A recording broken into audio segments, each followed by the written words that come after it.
The market may have been set for a Walker Kessler extension, and that might not be good news. It's next on Locked on Jazz. Bum bum bum bum bum bum bum bum bum bum bum bum bum.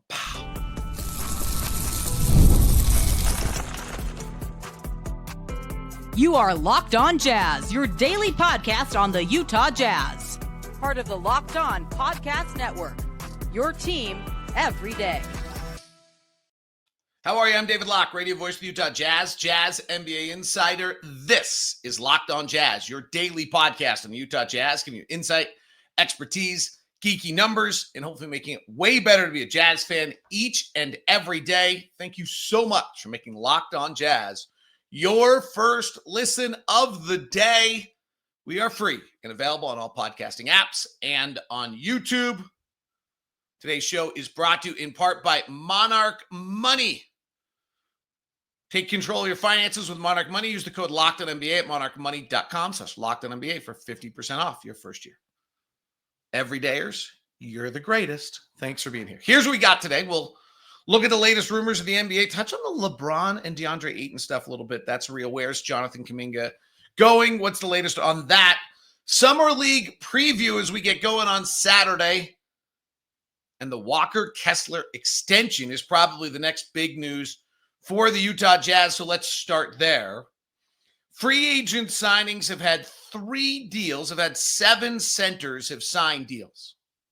3 of them are what Walker Kessler's camp is likely to look at and say, well, this is what we should do.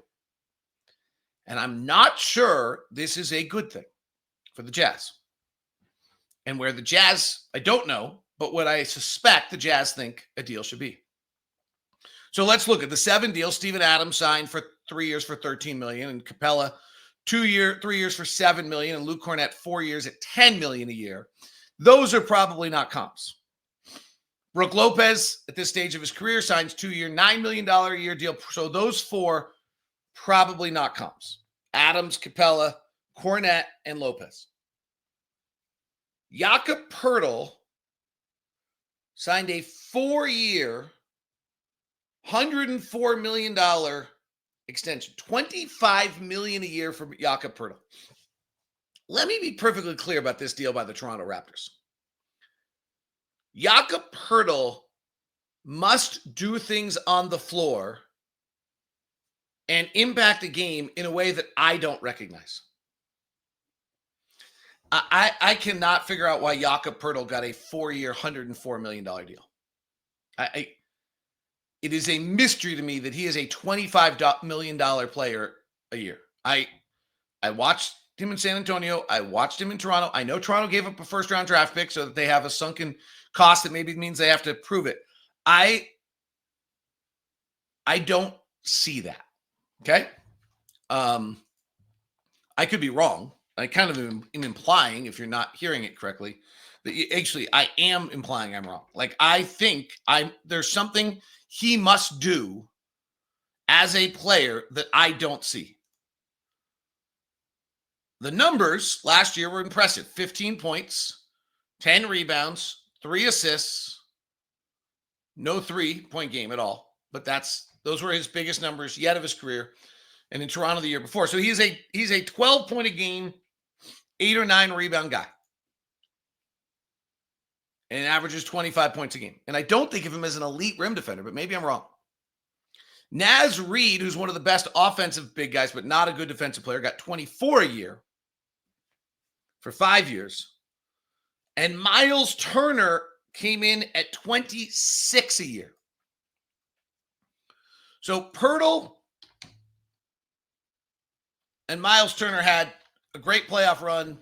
Was at one point one of the elite big defensive players in the league, but may not be anymore. But he's another 15, 16 point. He doesn't rebound much, 7 rebounds a game.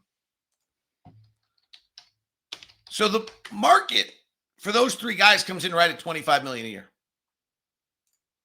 And I'm pretty certain that that's where Walker Kessler's camp is going to want to start conversations. Walker played 30 minutes a game last year. He averaged 11 points, 12 rebounds. He led the NBA in offensive rebounding. He averages 2 blocks. He's one of the better rim defenders. He is yet to be at a point where the team's defense is dramatically better when he's on the floor than when he's off the floor. And he's at 20 That's at 24-25. Now, if you're the Jazz and you're negotiating, and Walker's probably going to add one more to his list, okay, which I think is a really good comp, actually. Nick Claxton, who is the center for the Brooklyn Nets. Nick Claxton is averaging last few years 10 points, 7 rebounds, 2 assists, a block. He had a better year 2 years ago than he did last year. He makes 23 a year in a decreasing deal. So, on one sense, maybe this is cut and dry. Walker's people are going to walk in and be like, Claxton's at 23, Reid's at 24, Poeltl's at 25, and Turner's at 26, and that's where we need to be. Isaiah Hartenstein, in a unique deal in which Oklahoma City overpaid to get him and only gave him 2 years, is at 28. But that's a misleading deal because Oklahoma City paid extra for Hartenstein for 2 years, knowing that they had contracts coming up in years 3 and 4, and basically gave him the number they would give him over 3 years over 2 so they would clear their books. Now, if I'm the Jazz and I walk into this table, I'm coming with 3 numbers of my own. Daniel Gafford makes $18 million a year. Zubac, who's a better player than Walker, makes $19 a year. And Wendell Carter Jr. in Orlando makes $19.5 a year. Mitchell Robinson makes $13 a year. So Walker Kessler's camp's going to come in with these 4 or 5 numbers and probably even add Jared Allen's $30 million a year, who, though he's been an all-star at this point, and say, hey, here's 24, 25, 26, Hartenstein 28, Allen at 30, and Walker's in that mix. But Walker Ross Kessler deserves that money. And the Jazz are probably going to come back and say, yeah, I mean, like Daniel Gafford and Walker are pretty similar. Zubac is at $19 million. Carter's at 19.5. And Robinson's at 13. The problem is, over 4 years, this is a $20 million difference. And if I'm being honest, I suspect that Walker's camp's going to come in higher than that number, just because that's what camps do. And so you suddenly, because the market has been set, and what really has happened here is that when you came into this offseason, I would say the Walker Kessler number, I do think Jared Allen, having been an all-star at 30 million, is at a different number. So when the year started, you had Claxton at 23, Gafford at 18, Zubac at 19, Carter Jr. at 19.5, and you were probably talking 4-year 80. And with the free agency that just happened with Poeltl, Reid, Turner at 24, 25, and 26, you're now talking 4-year 100. It's a big difference. So the market is pretty well set in of where we're talking. And so that's the positive, that the conversation should be able to get done to some extent. The problem is the market has shifted fairly considerably here in the last week with Jakob Poeltl, Myles Turner, and Naz Reid's deals. And if you're the Jazz, the Poeltl deal is like, what? The Turner deal is under duress, and they're hard ones to say, well, that's what we're going to comp with.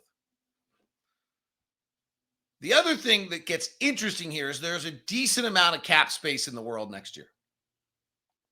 And so as a restricted free agent, the Jazz can play this thing out. And if they play it out, what the game is you basically make your offer to Walker, and Walker says no, and then you go out to restricted free agency and you have the right to match any deal he gets. It's not the greatest script. But there's a little bit of cap space out there next year that you could get nervous. And if someone makes an offer, they're not making a straight offer. They're going to go put a bunch of things in it, make it difficult for you to match, try to tie your money up a little bit. It's not as long as it once was, and make it difficult. It's not a great spot to be in.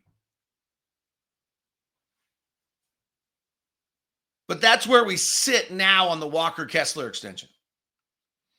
The market's been set, and the market's been set maybe $5 million a year higher than it was a month ago, which is going to make this a little more complicated than it would have been otherwise. The Jazz want to re-sign Walker. They want to keep Walker for all this talk. I mean, the fact of the matter is, for all the trade talk, the Jazz bottom line on this has been like, yeah, we need 2 first-round draft picks and a player because, according to various reports, because our first draft pick would be to try to regain Walker. Because Walker is a viable, probably NBA starting pick. I get a little nervous on classifying someone as an NBA starter on a team that won 17 games, but I think Walker is an NBA starter. If nothing else, he's a deep rotation player. But I think he's an NBA starter. He's got big steps. His numbers are great. I will say the one thing that jumps out to me on Walker last year is I felt like Walker had great numbers, but I didn't feel as though Walker impacted the game defensively as much as he once did. And so what I mean by that is I didn't think that we were that much better defensively when he was on the floor. Now, we were awful defensively. And so maybe that's not a fair impact. But when I watch Walker, what I would like to see is the fact that the Jazz get noticeably different defensively when he's on the floor. And last year, depending on the defensive coverage, if he was in a drop or something like that, I didn't necessarily feel like we were a great deal better. And in fact, defensively, we were just about the exact same with Walker on and off the floor last year. That's, he's still got a long way to go. And you would like to believe that he can prove his rim defense and some of those things. Team shot about 3% fewer shots at the rim than he did a year ago, or than when he was off the floor. That's good. But there just wasn't an impact. Like, if my memory is correct, which I think is right, that when Walker was on the floor, teams shot at the rim almost the same percentage as they did regularly, maybe 1% difference. Nothing really dramatic. So he's got a long way to go still. Market's set. This gets a little hairy. We'll see how it plays out. It could be extended. Summer League starts Saturday. Super fun to see these guys. Let's give you the preview of it next as we continue on Locked On Jazz.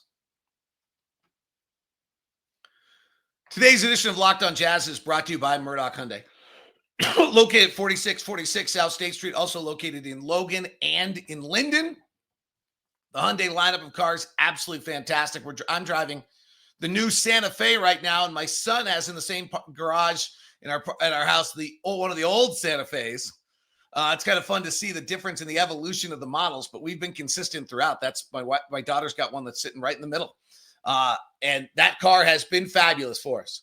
So if you're looking for a car right now, put a Hyundai on the list. Bells and whistles, safety features for the price, unmatched. You can look through the electrics, the Ioniq 5 and the Ioniq 6 are just amazing.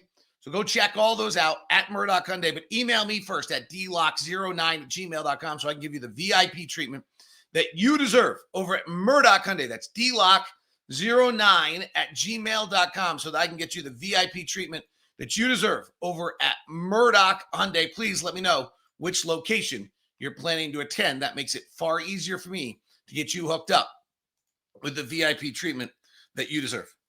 Today's show is also brought to you by our friends over at Monarch Money. This is neat. This is like having your own personal CFO in an app. You put in your finances, and it starts to monitor how you spend. And it can turn out to give you an opportunity to grow your savings. Make sure you understand exactly what you're doing. Whether you're growing your savings, planning a big picture purchase, line it up so you can make that purchase in 6 months, 12 months, maybe even 3 months.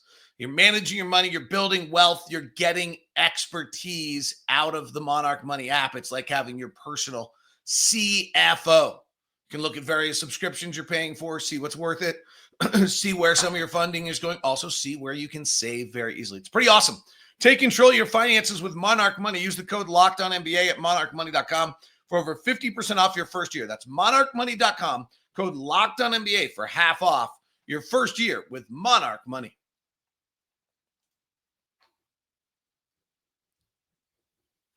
Summer League starts Saturday. Fired up. It's at the Huntsman Center. Tickets are available at utahjazz.com. So hopefully you'll get out. It's a great opportunity. And frankly, this is a group this is going to begin to be this team that this is the beginning of seeing the team that's going to be our team next year. This is the primary group. We are full youth movement next year. The Jazz will play the Sixers and VJ Edgecombe on July 5th. And then we take Sunday off. We'll play the Grizzlies on the 7th and see 11th pick Cedric Coward. And then Oklahoma City comes in on the 8th. There's also that's a 7 o'clock game every night. There's also a 5 o'clock game. 3-day passes, if you want to go to all 3 days, I think are about, I think with fees are about $72. So kind of a great deal. Single day tickets, I think, are starting at $25 and then fees on top of that. So I think that's the way to look at it. I think they're about 20, and the Huntsman Center is just that one big bowl. And I think most tickets are right around $25. So check it out. Hopefully you'll come out, stop by and say hi when you're there. The games will be on radio and on TV, Jazz Plus and KJazz. So you can catch them there as well. Bowler, Thurl will be on the call. What should we look for? The first thing on the vets. So the big stories we talked about yesterday, they've been here for 6 weeks. They did a bunch of body work to start. And the hope is to lead to a different style of basketball. So let's start with Isaiah Collier. Hopefully Isaiah Collier watched Andrew Nembhard in the playoffs, because that's probably what he needs to be. And Nembhard obviously just was a total baller by the end of that. But if you look at them, they're both kind of drafted in the exact same spot, right? Nembhard was the 31st pick of the draft. He has shot it until last year better than Collier. He came in as an adult too, by the way. He came in, I think, after Florida for 2 years and then Gonzaga for 2 years, if I remember correctly. And he's always shot it a little better. He had 38% his last year at Gonzaga, and then he shot very well his last 2 years until this year. And he's a little bigger at 6'5", 193 is what he's listed at. Collier's the smallest 6'5" I've ever seen, but he's the biggest 220 I've ever seen, right? And so the way Nembhard picked up the ball and played with that physical defense, I think Collier's 210, by the way, but so he's the biggest 210, smallest 6'5". I think he's got to be 6'3", 6'2". But nonetheless, the way he's going to impact the game is the same way that Nembhard did. Physical pressure, picking up ball pressure, going all out, leaving nothing left, being exhausted, playing with that intensity, using his physical strength. And what's becoming more and more true in the NBA right now is that the best defenders are physically strong. And so he can become physically strong that way. And is physically strong that way. So that's the first thing. I'm watching Collier defensively. I'm not doing any judging on Collier. Goes 1 of 13 from 3 in summer league. I don't care. It's going to take him a long time to get that shot right. 2 or 3 years, I think. But I want to see him be a defensive presence. His body allows him to dictate the game defensively. And in summer league, he should be able to annihilate people. And with 10 fouls. Very similar to the way that Scottie Pippen Jr. did. Though I have a guy on our team. Remember last year in the summer league, basically, Scottie Pippen Jr. is so dominant. He ends up making the roster and then having a big year for Memphis. And there is a guy on the Jazz who could be this year's Scottie Pippen Jr. I'll get to that in a second. For Ace Bailey, or let's say Cody Williams. For Cody Williams was funny as heck in his interview he did this week. He's eating 5,000 calories today and he hates food. Very interesting to listen to him talk about the fact that his brother, Jalen Williams, did the same thing. Jalen Williams came to the NBA at 22. So he'd already been through this. And here's Cody trying to grow, gain up to it. Cody, I think, has gone from about 170 to about 190 weight-wise. So Cody, I think, has put on about 20 pounds. Those numbers are not exactly right, but just go with it. And he did it during the year last year. He did a really nice job despite struggling. But he went from, I think, about 170 to 190, 170 to 180 and put on another 10 here in the offseason. And you can see it upper body wise. Lower body, you can't see it as well. But I want to see him play off contact. Last year, he was a deck chair on the Titanic every time he got hit by a body. I mean, he was overboard and done. So I want to see when someone puts a shoulder into his chest in summer league, how does he hold it?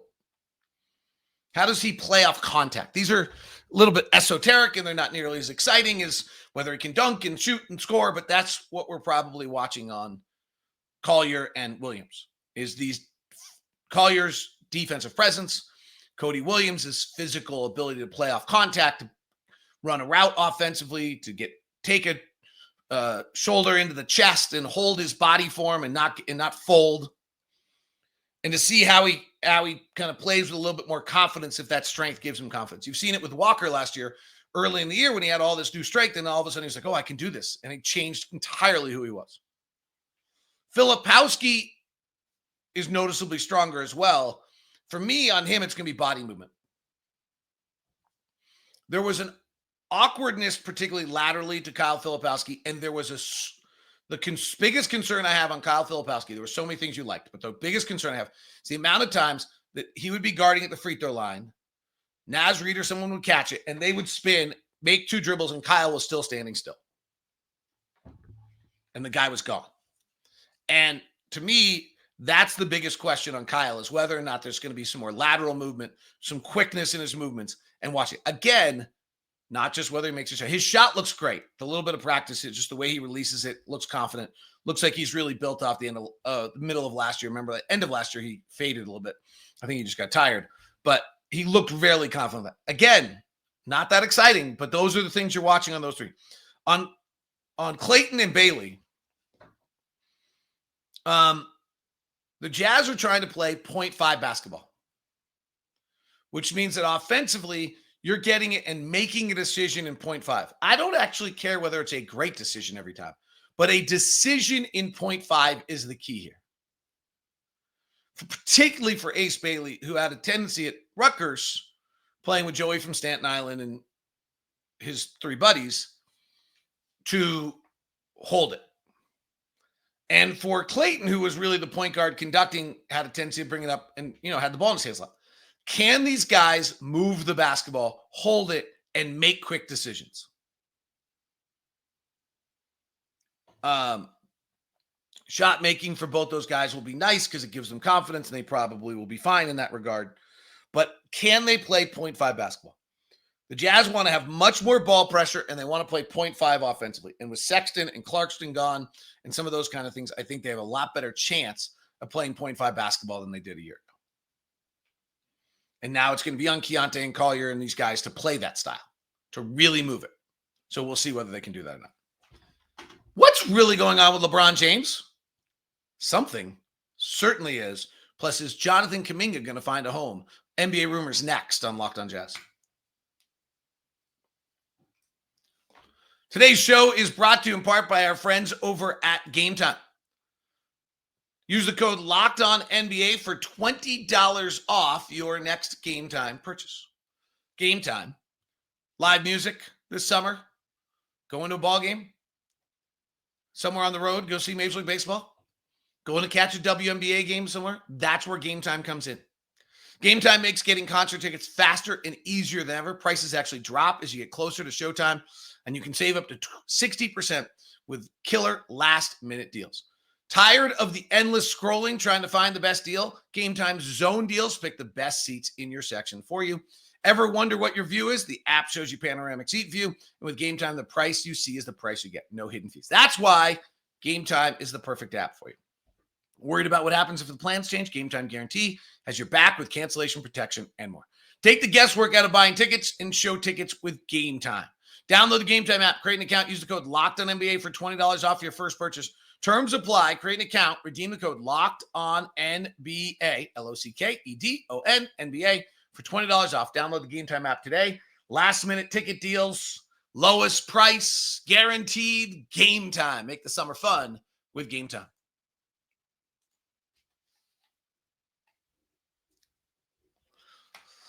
LeBron James opt in. There's all this noise. Rich Paul says this and that. And all of a sudden, I got to admit, I was like, yeah, whatever.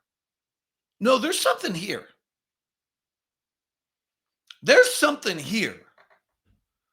This is the end of the Lakers and LeBron. And the only question is whether it's lasting 12 months, 1 month, 4 months. I don't know where you can trade him. The Warriors for Jimmy Butler? Is he going to ask for a buyout? But few quotes. Rich Paul's agent, power broker of the NBA, made the comments that basically the Lakers are going to take care of Luka and their team, and my job is to take care of LeBron. There it is. They are not in love with the fact that this is Luka's team now. The Lakers have moved past the LeBron era into the Luka era, and LeBron's not in love with it. It is becoming more possible that all the stories around the Luka trade that LeBron didn't know and found out at that dinner might actually be true. Remember all those stories? And everyone's like, yeah, whatever, there's no chance LeBron. No, there's a chance that they made the move, traded Anthony Davis, did everything, and didn't tell LeBron. That story is feeling like it's more true now. It's pretty massive. It also might explain why the Lakers were just not that good in the playoffs last year, or just that into it. Like, there were some feckless efforts out there in that 5-game disaster. The report, Sam Amick, Athletic, super good dude, reports that the Lakers did not have any conversation with LeBron about an extension.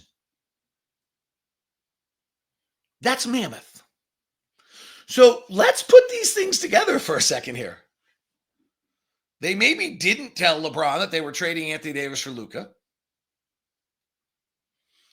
His contract's got this opt-in, and they don't come to him and talk to him about an extension for 3 or 4 more years. And LeBron, who's the best or second best player in the history of the NBA, is sitting there waiting for his phone to ring, and it never rings for a discussion about an extension. So he's pissed and opts in for $50 million. It's like, okay, I'm going to get my money. And now we're into a dance. This is pretty epic. I'll admit, I'm slow to this party. It took me 72 hours to realize there's something really here. I do have a tendency at this point in my job at 54 years old and having been in the league for a long time and no longer the daily reporting and no longer having to do the daily talk show to kind of wait and see on some of this stuff and find, the Ace Bailey's not reporting stuff to be total bullshit. Oops, excuse me. Bull crap. And just not get caught in the 24/7 news cycle. It also means I do this every now and then where it's like, oops, this story is real and I missed it. This story is real. The LeBron Laker divorce is about to be a 12-month story that might be shorter. I doubt they can get the Lakers to buy him out and let him just go anywhere. But you never know. LeBron has not shown that he wants to be Jimmy Butler and tarnish his reputation by destroying a season or franchise. He's pretty damn smart. He might do it somewhat subtly, but it is going to be interesting to watch. It is awfully hard to move a $52 million contract. Cleveland is not going to want to move like a bunch of players to go get LeBron and ruin what they have. The Knicks might have an offer they'd put together for LeBron. And it might be advantageous for the Lakers to do it so they can actually build around Luka in the next generation. And there was all this question of whether Luka and LeBron actually fit. Well, maybe the Lakers don't care. So this is wild and worth watching. And the Deandre Ayton one is not going to answer the problems. Deandre Ayton, 1, doesn't roll, 2, doesn't pop, just stays in the middle of the floor basketball-wise on the offensive end. 3, sometimes does, 2, doesn't play defense. And 3 has generally lacked professionalism. In a game last year against us, he was as unprofessional as any player I've ever seen, ever. Literally, it became part of our play-by-play call. I've never seen someone lack interest more than Deandre Ayton did in that game. And that was not an unusual circumstance. And I don't think he's going to get to LA in the big lights and suddenly turn on an interest. He just has not been a player that's committed to being interested night in and night out. And now there's all these reports out of Portland of late for planes, late for practices, not showing up, this and that. I just think it's who he is. Not to cement you into something forever, but I don't think the big market suddenly makes you do these things less. And our big last final domino to fall in NBA free agency is Jonathan Kuminga. Not else a lot left. Al Horford and Jonathan Kuminga. The latest rumor is Kuminga to Sacramento. Monk gets moved maybe to Detroit in a 3-team deal. And the Warriors get some stuff back on the backside of it, but they don't want a lot. All right. See you at the Huntsman Center on Saturday. I'm probably not putting out a show on the 4th. So have a great one. Look forward to chatting with you if you stop by. Jazz Summer League starts Saturday, Monday, Tuesday. Come see the young kids play. Beginning of our next season, frankly. The rotation's not going to be wildly different than it's going to be during the season. No Walker, no Keontae, but other than that, no John Collins. Not a lot of different things to it. No Lowry, but fun to see. We got a bunch of guys who are going to play this year. We get to watch them. You can follow me on socials at DLock09. Would always enjoy that. We'll send you now to the first ever 24/7 national NBA channel. If you haven't subscribed or followed our program, please do so, and 5-star reviews are always appreciated. Have a great day.